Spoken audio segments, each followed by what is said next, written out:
concern that many people inside the industry have is that when they recognize there's a risk and they recognize there's no effective regulator out there who's going to do anything about it, they at least need the opportunity to say something. It's the Lawfare podcast. I'm Kevin Frazier, a Tarbell Fellow at Lawfare, with Larry Lessig, Roy L. Furman Professor of Law and Leadership at the Harvard Law School. If they said, look, we want to encourage a culture of criticism, not because we think we're wrong, but because we're confident we'll be right if there is a culture of criticism that keeps us honest, I would think companies would benefit enormously. Today we're talking about the right to warn, a recently proposed idea by AI employees currently and formerly employed by some of the leading AI labs. Let's set the stage, and you'll need to hang with me because it is an elaborate stage. So just a few weeks ago, the OpenAI team, tasked with making sure AI systems aligned with societal interests and followed human intent, dissolved. It was then made public that OpenAI had employee agreements in place that they would not disparage the company. Word also spread that the company had threatened to cancel employees' vested equity if they didn't adhere to these agreements.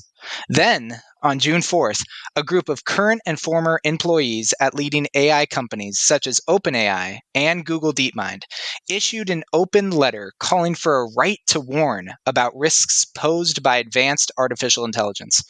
2 days later, Larry, you penned an op-ed for CNN endorsing this right to warn and announcing that you were representing several current and former OpenAI employees. Amid this whirlwind, Helen Toner, who previously served on the OpenAI board, disclosed concerns about Sam Altman's transparency and honesty. Additionally, the New York Times reported allegations of a culture of recklessness and secrecy at OpenAI. There is a lot to unpack in that stage. So, Larry, let's start with the nature of this suit. What suits are you bringing on behalf of these AI researchers? Can you tell us a little bit more about your clients as well? Well, sure. So first, we're not right now bringing any lawsuits. I originally reached out to Daniel, who had been featured, I think it was in Wired or in Vox, describing the struggle he had had once he decided to leave OpenAI, and he was told that he had to sign this agreement or lose his vested equity. And that agreement said that he would not disparage the company. And at that stage, Daniel, this was reported by the New York Times, believed he had about $1.7 million in equity, but said it was worth it to him to be able to speak freely, so he refused to sign that agreement, believing he was walking away from almost $2 million.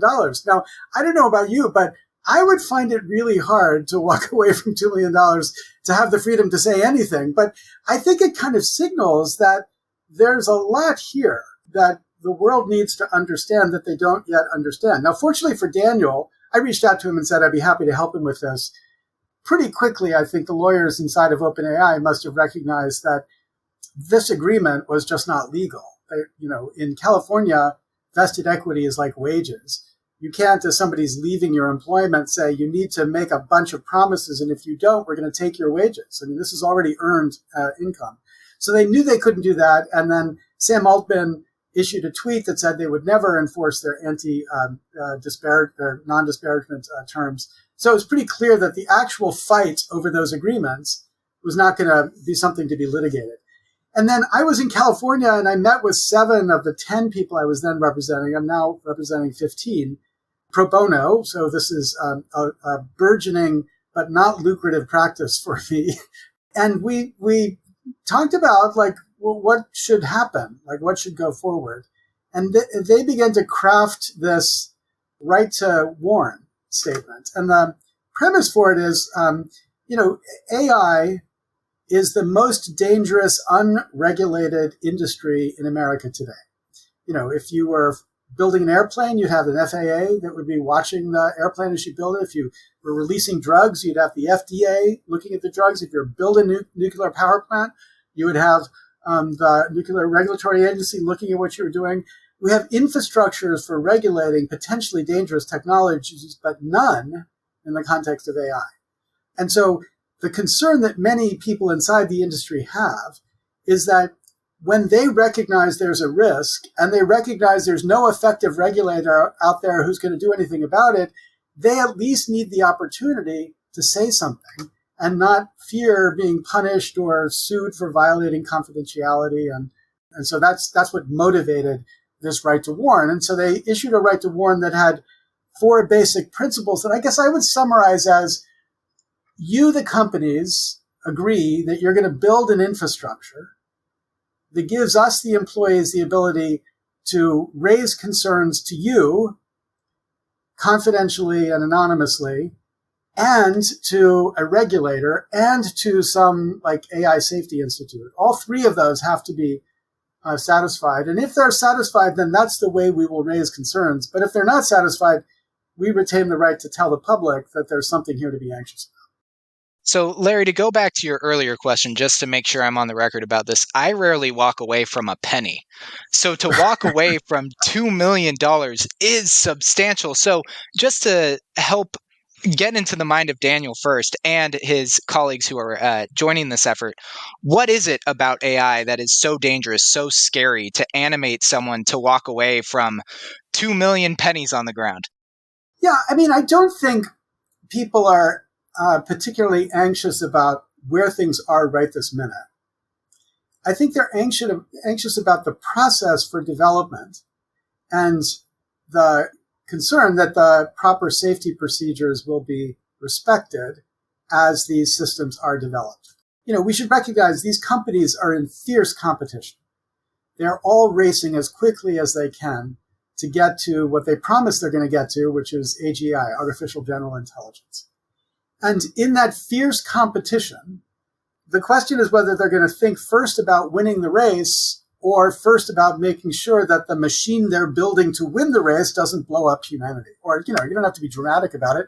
Blow up an economy or blow up an industry, whatever. The point is the potential for runaway danger here is huge. And that's what people inside the companies are anxious about, what they're talking about. And so the reason why I believe it's not enough to trust the companies comes most directly for me with my experience working with Frances Haugen, who was the Facebook whistleblower. When she first came out, I was helping her in her navigating the process. And what the Facebook files demonstrate is that Facebook is filled with great engineers who were working as hard as they could to make the platform safe. And they identified problems with the platform and risks and dangers with the platform, and they proposed solutions to those problems.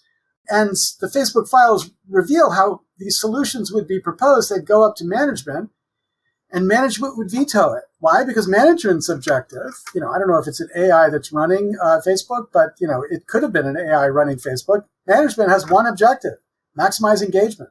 And so to the extent you raise ideas that would reduce engagement, that was rejected again and again. And that pattern, I think we have to recognize, is a realistic way to understand how private companies in fierce competition are going to behave. We can't trust them to do the right thing. We need to build infrastructure around them to make them do the right thing, so that they realize that doing the wrong thing is going to cost them more than they're going to gain. They're just rational actors, and you're just trying to get them to behave in a way that benefits everybody. And that, I think, is part of the reason why insiders in these companies believe it's important that they have a channel to raise concerns about what's going on, so that the companies themselves know that if these concerns are going to be raised on the outside, then we need to take care of them on the inside.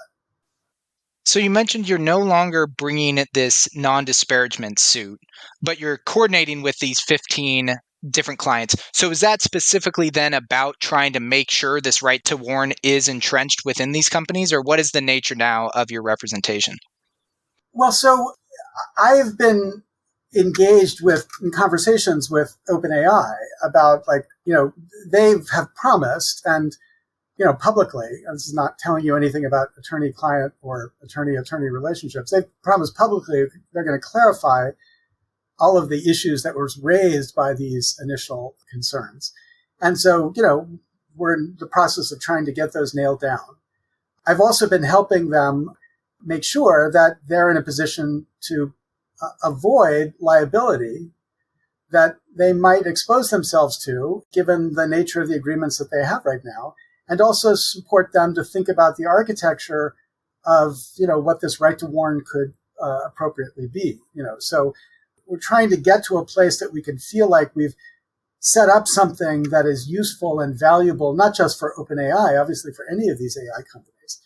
And my own sense is that, if you were an AI company and you signed up for this, you'd have a lot of employees who would rather work for you than for another AI company, because at least they knew that they could avoid, doing incredible damage because they would have a chance to say something without fear of economic retaliation. And I think everybody in the industry should want to embrace this, because if they embrace this, then you give people a reason to be confident. If all you're saying is trust Sam Altman, whatever you think about Sam Altman, I'm not picking on him as a person, even if we're trust Tim Cook, if that's all that you had, there'd be a lot of reason to be really skeptical or concerned. So I'm a big Reaganite. I think we should trust and verify. So let's trust them, but let's have a mechanism for verifying. And the mechanism for verifying is knowing that there are a whole bunch of talented engineers out there who are free to say there's a problem here before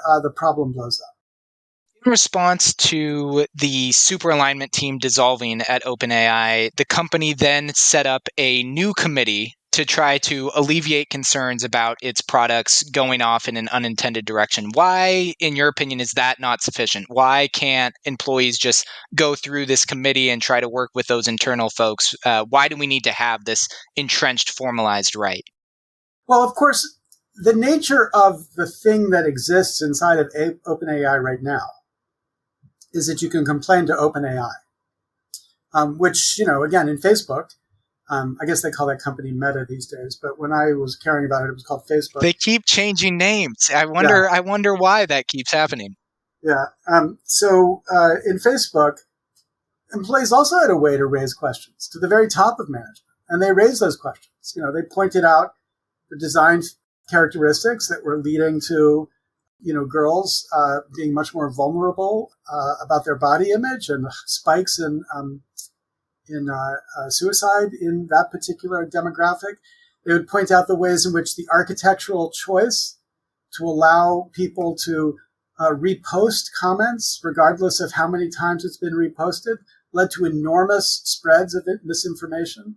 They would raise suggestions that if all they did was to limit the repost to 2, so that if after something being reposted twice, you wanted to repost again, you had to copy the URL. You just couldn't click repost. That would dramatically drive down the misinformation. All of these ideas had been raised, but the company had a single objective: maximize engagement. So they were rejected. So I don't think anybody thinks it's enough inside of a competitive company to say that you can raise concerns about safety. You also need to be able to raise them outside the company in a way that the company is concerned about. Now, one way you could say that they should be free to do it is that they should be free to go out on a blog and say, here's all the things that are happening inside of the company, and here's why you should be worried about them. And I know some people would very much like that, to say that that's in fact the freedom they have. What the right to warn tries to do is set up a more subtle mechanism. So what it says is, you agree that the employees will have a way to raise concerns that will go to you and a regulator and an AI institute, safety institute. And if those 3 are satisfied, then we know that if there's a real concern that people who know something technically identify as a concern, then they can come back to the company and say, what are you doing about that? But it says that if you don't allow a concern to be raised in a confidential, anonymous way to those 3 entities, then you acknowledge that we're allowed to talk about it openly, and that you're going to encourage what they call this culture of criticism, so that companies feel like they can be challenged. And so that's about creating a more subtle mechanism and incentive to get the companies to build an environment where we could be confident the right kind of concerns were being raised. And if they were being raised, they would be addressed, as opposed to just being raised to management and management free to disregard them, like Mark Zuckerberg felt free to disregard the concerns about hate speech spreading on Facebook. So to clarify one thing, this AI Safety Institute you've mentioned, that this is a fill-in for some sort of independent authority, Yeah. right? Yeah. Okay, excellent. So this would be something new that needs to be created to sort of receive all of these right to warn issues. So a couple follow-ups there would be, of course, something else that Reagan is known for is free market capitalism. What is it about this moment where you think this right to warn would be able to diminish this race to AGI among Anthropic, OpenAI, name the other AI lab companies? How are we going to change that incentive amid what is just this capitalistic system that's driving companies toward that profit maximization? Well, the most optimistic thing that we could imagine is creating the incentives for them to race towards AGI safely. Now, I say that's the most optimistic because there are a whole bunch of people that are skeptical about whether we could race to AGI safely. If you listen to Yoshua Bengio or Jeffrey Hinton or Stuart Russell, these are people who are really not sure there's a way to do it safely. That as you get close enough, it's just inevitable you're going to lose control of the thing you're developing. So Jeffrey Hinton, there's a recent interview that's, I saw on Reddit where he was talking about a very obvious way in which you can imagine something close to AGI running away from control. And that is, imagine somebody attaches to this almost AGI technology the directive to protect itself from anybody who's trying to disable it. Like, do whatever you can to make sure you can't be disabled. Now, you could easily understand why somebody deploying that tool would want to make it self-protective, like defend yourself. But the point that Hinton was making is that once that's true and you have this super intelligent thing out there that's trying to protect itself from you intervening, it's not clear you have the capacity to intervene anymore to stop it. And so this is a general skepticism about this march towards AGI and the concern that we don't yet have a way to prove, even if it's not mathematical certainty, at least real confidence that the technologies being developed will not lose control of them. So you could be optimistic that we could get the safest development we could have and still not have sufficiently safe development because there's no way to do this safely. And so I'm not sure, I certainly don't think I know enough to say whether safe development is possible or not. What I do know is we should be relying on engineers to help us understand that, not executives whose objective is to maximize, some kind of revenue function or to beat some other company in a race. Like, the class of most reliable humans in this space are decent people who are super smart because they're engineers inside of an AI tech firm. Those are the sort of people I want to be able to hear from, because if all I can hear from are the politicians or the business people or the investors or the board of directors, I just don't think I have reason to trust that they're going to act in the interest of something other than the public. And it's kind of, there's always these stories of like parents who bring a baby tiger cub into their family and they let their kids play with the baby tiger cub, and the baby tiger cub grows up, and at a certain point the tiger cub mauls one of the children and they're outraged. They're like, how could that tiger do that? And you want to say, it's a freaking tiger. This is its nature. The idea that it's going to eat your child, you should understand from the very beginning that's what's going to happen. And I feel that's the same with these companies. Like, we talk about these companies as if these are entities that are trying to make the world a better place. That's bullshit. These are companies whose objective is to make money. That's what they're doing. And if there is any doubt about that with OpenAI, I think the whole Helen Toner, Tasha McCauley blow up last November is the best evidence that it's not anything more than a company trying to decide how it's going to beat the competition and doing what it's going to do.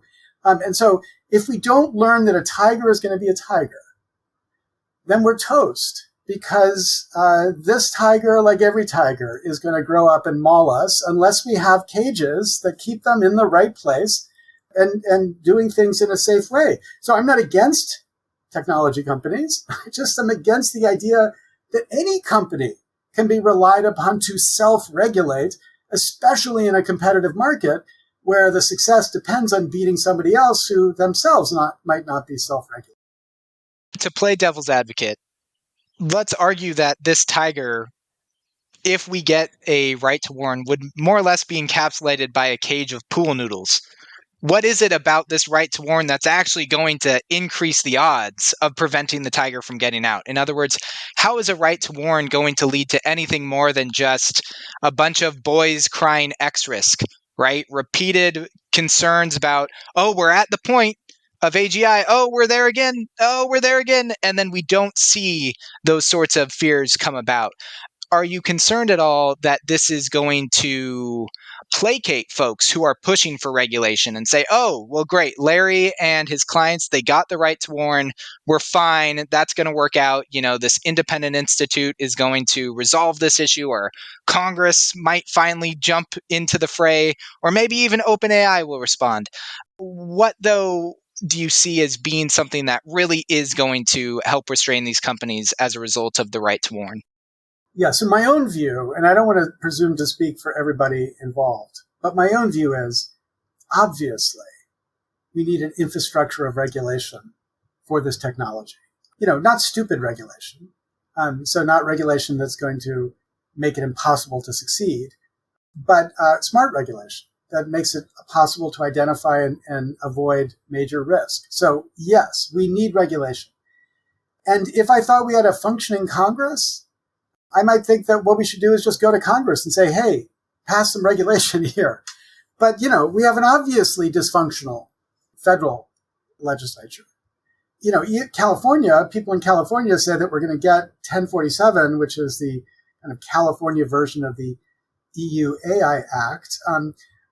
My own view is it's got a lot of great stuff in it, but I'll believe it when I see it, because there's a lot of political interest in keeping technology happy, especially by the governor in California, who wants to be president, I imagine, in 5 years. So he's not going to be pissing off his base in any way that he can avoid. So maybe we'll get California regulation. We're not going to get federal regulation tomorrow. So I think we're talking about strategy of second best. Now, the reality is, if you're a company, and like you, for example, say, we're going to follow the following safety steps before we release any new frontier model.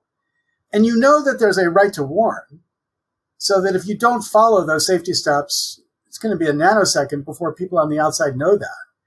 You'll follow the safety steps. So the point is, the mere fact of a right to warn means you're going to comply with procedures that you've set up and described, just to avoid the embarrassment of it being revealed that you haven't, in fact, done that. That's a minimal way in which having the right to warn could at least assure us that when they say they're doing something, they're going to be doing something. Now, beyond that, again, I sort of hit the limits of what I'm personally, as kind of a lawyer, technologist wannabe, could say about, what type of risks it would be good to know about being identified up front. That's why, the structure of this is not just about talking to a regulator, which, globally, there are a lot of great regulators, like the British Ofcom regulators are really smart, super, super smart people. And so I would love them to be the regulator that got to review this. Or the AI safety institutes that are popping up all over the world. You got a lot of really smart people. But the point is, it's about having all three at the table. It's like, okay, if the regulator is suppressed because the governor doesn't want to piss off the AI companies, but the independent AI institute says, no, this is a really dangerous thing that's happening here. They're about to release this model and they haven't run the million tests that they said they were going to run. Then that's a check on the company doing things that objectively people on the outside would deem to be unsafe. And so I think, it might be the most we can do, but it's certainly something we should try to do, given the potential risks here. And I think one thing that's hopeful about the right to warn is that you don't even have to convince anybody to become about embracing a high PDOOM statistic, right? You don't have to say, look, I need to convince you there is something to worry about. You need to say, just accept that there might be something really serious to worry about. When you have people like Bengio and Hinton and Russell saying there is something here really serious to worry about, who are you to say there isn't? Like, how do you know enough to know that there isn't something to worry about? So if you'll at least accept with me there is something to worry about, then why shouldn't we have a mechanism to be able to, pull an alarm if there's something happening that might trigger that thing that we might need to worry about? So might be there's nothing to worry about. So there's no worry. You have to worry about these people pulling the alarm. But I just don't, people who argue we shouldn't have fire alarms inside of school buildings seem to me, just missing the point. It's not that you believe that there's going to be a fire. You just need to believe there could be a fire. And if there is, you need a way to warn people and get them out of the building. So I think that some other folks would say that you're focusing on the wrong fire, right? There's an argument made by some people that the true risks or the risks we should focus most raised by AI are things like discrimination, algorithmic bias that we've already seen manifest in myriad situations. So is this going to distract from the more practical, near-term, already present risks we're seeing? Or do you think this is something that would generally heighten awareness of the risks overall presented by AI? I completely agree that there are enormous AI risks that have nothing to do with the AGI risk. That the way AI is being deployed right now is dangerous and harmful. My favorite recent book here is Jacob Ward's The Loop. But there are plenty of ways in which we need to interrogate how technology is interacting with society and what harm it is doing. But if we can't walk and chew gum at the same time, then we're toast here, right? We've got to be able to talk about the full range of potential risks. And my own view is there's a pretty good and powerful and right industry out there that's doing a lot to get people to see the bias risks that are built into AI. And I support them. I love them. I think their work is extremely important. But we also have to get people to see another category of risk. And I don't accept the idea that it's a kind of zero-sum game. Like, I'm going to either get to worry about one risk or the other kind of risk. I think we can get people to recognize this is a very serious, risky technology for a lot of reasons. And again, it's not a reason to shut it down necessarily. Maybe we should. I'm not going to say that it's, I don't know.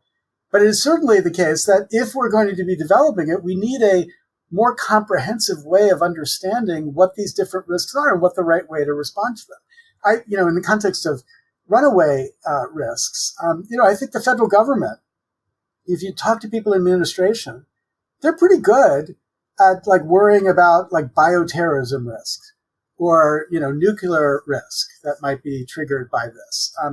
And so they got a lot of people working on that already. And I think the way to think about engaging with something like the government is to say, okay, what are they missing and why? So if they're already worrying about risk A, B, and C, but you think D, E, and F are also really important, you got to do work to point out D, E, and F. Not to say that, hey, stop worrying about A, B, and C, but to say it's not enough to worry about A, B, and C. You got to also worry about D, E, and F. And I think that's kind of what's going on here. So I don't diminish at all the work that's being done about bias. I think it's critical and important. But I do think we need to recognize it's not the only problem.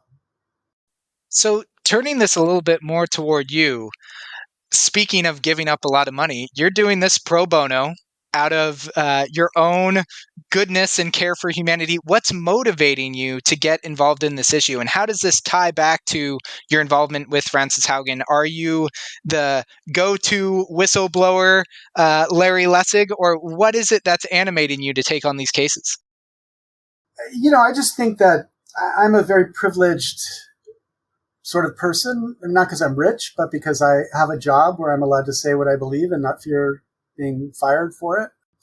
And as a law professor, I'm relatively well paid. So I feel like there's a pro bono duty that people like me have. And a lot of people do pro bono work for civil rights groups, or they do pro bono work for housing groups.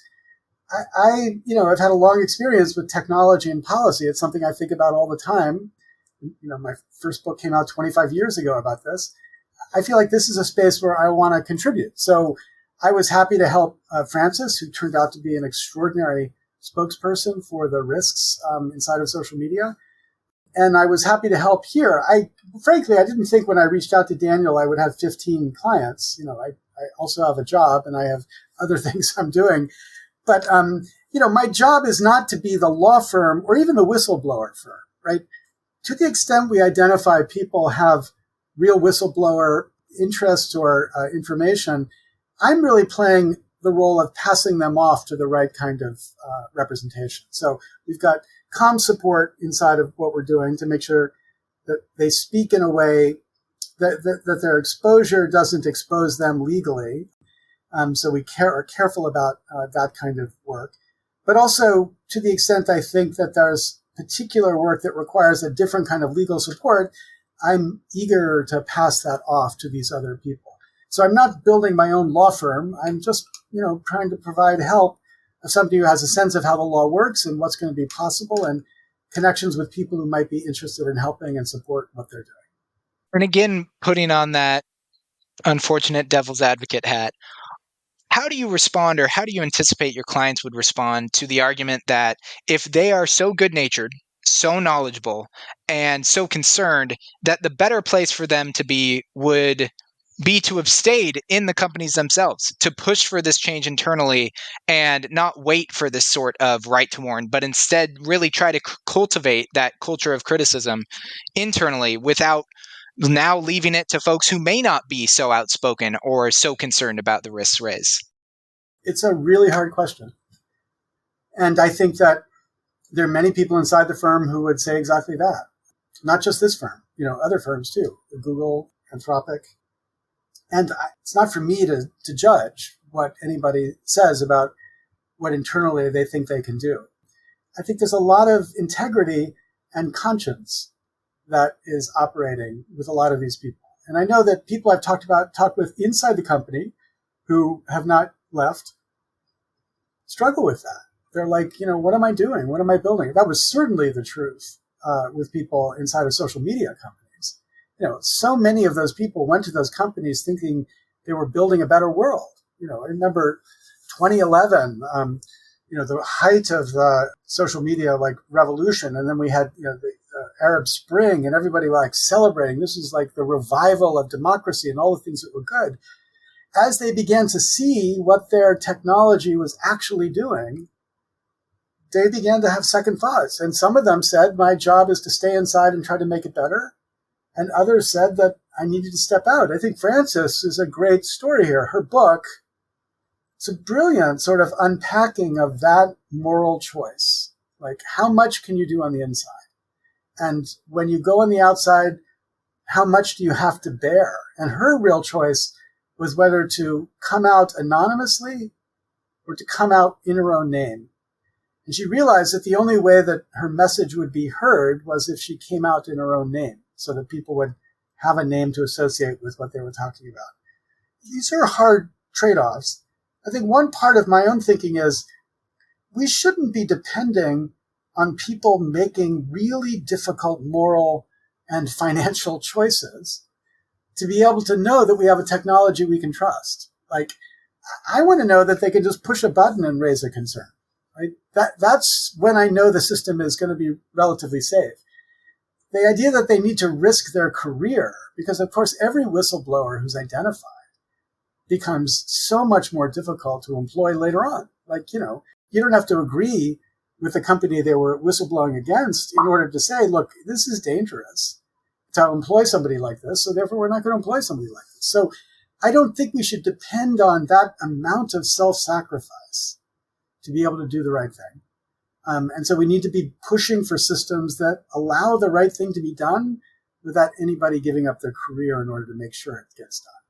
For those looking for Frances's book, it's named The Power of One, and that's by Frances Haugen. So I wonder, though, Larry, looking at how Meta, Facebook has responded to the Facebook files and how Congress has responded to the Facebook files, which is to say, not really, what is giving you optimism that we will see a right to warn lead to some sort of substantive change by the AI companies themselves? Well, the pessimist old guy reaction, which, I should embrace because I've lost many battles and I'm very old, would say not much reason to expect they're going to behave any differently, from technology companies in the past. The optimist perspective, though, would say maybe these companies will learn something from the story in the past. These companies, every one of these companies had a kind of height of public love, and then it got destroyed by different sorts of things. And I would think that AI companies, and there's, a number of them right now, could be motivated to say, let's see how we could do this differently. Let's see how we could do this so that we're constantly working to earn and keep the trust of the public. And so, that's why one of the turns of phrases that I had nothing to do with, but which is really wonderful inside of the right to warn, is this culture of criticism point. Like, if they said, look, we want to encourage a culture of criticism, not because we think we're wrong, but because we're confident we'll be right if there is a culture of criticism that keeps us honest, I would think companies would benefit enormously from doing that. And so if it is in fact in their interest, maybe it's a chance that they will behave in their interest, especially now. Facebook's challenge at the point that Frances came out with what she came out with was that it was fiercely competitive with other companies in a publicly traded space that made it really hard to do anything other than maximize engagement. Obviously these companies have financial interest, but it's not publicly traded financial interest right now. And so they could afford to behave in a more edifying way, I would think, and I would hope. But, you don't take on fights only when you think you can win. Because if that were true, nothing ever would get done. You got to take on fights even when you're pretty sure you're going to lose, because you're going to lose and the next person's going to lose and the next person's going to lose. But eventually, maybe somebody wins. So we look at the civil rights movement, we think of the great victories of, the protesters in the 1950s and the 1960s. And they were great victories and they took enormous courage. But I think it's much more interesting to think about the people in the 1910s and the 1950s and the 1920s who did what they did knowing there's no way they were ever going to persuade in America not to be the racist nation it was in the 1910s and 1920s, but that they knew they needed to take that step so others could take steps afterwards. So, I think every bit of work I've done has been, I tell myself that story because, that's at least a reason to go on. This fight, I think we're closer to actually being able to win it up front. And certainly that's what I hope. That's what many of my clients certainly hope. You mentioned that negotiations are ongoing with OpenAI. Can you comment on how that's been going in more detail, how receptive the OpenAI team has been to your proposals? I can't comment about the negotiations. I will say that they've been very responsive, respectful, engaging. I didn't take anything to be able to engage with them. They wanted to talk about it. Now, we'll see what comes out of it, but it was as I hoped. They, serious people trying to get it right. For the people who are cheering you on or opposing you, perhaps, should we expect some sort of announcement in the coming weeks, the coming months, a year? Is there some sort of time horizon that you expect this is all going to be resolved or some progress will be announced? I don't want to put too much of a burden on it right now. I'm pretty optimistic, but I wouldn't say I'm not going to say whether that's a week or a month. I find it hard to imagine we've got a couple of years in a field where there are many people wondering whether humanity has a couple of years given these technologies. So let's get it done much sooner than that. Well, speaking of the end of humanity, you teed me up earlier. What's your P-doom, Larry? Oh, I am constitutionally opposed to uttering my P-doom because it can't help either way. But I am, there's a PP-doom where the probability that there is a probability of doom that is high. And I am very high PP-doom. So that means I think we should take it very seriously. And, I've been on leave this last year from teaching. I've had the joy of reading everything I can read in this field. And it's incredible talent and incredible promise, but lots of things to be anxious about. Well, you heard it here, folks. Larry Lessig has a high PP doom, and we will go ahead and leave it at that. Thanks again. Thank you. The Lawfare podcast is produced in cooperation with the Brookings Institution. You can get ad-free versions of this and other Lawfare podcasts by becoming a Lawfare material supporter through our website, lawfaremedia.org/support. You'll also get access to special events and other content available only to our supporters. Please rate and review us wherever you get your podcasts. Look out for our other podcasts, including Rational Security, Chatter, Allies, and The Aftermath, our latest Lawfare Presents podcast series on the government's response to January 6th. Check out our written work at lawfaremedia.org.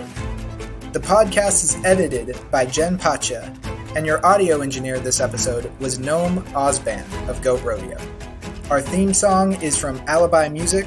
As always, thank you for listening.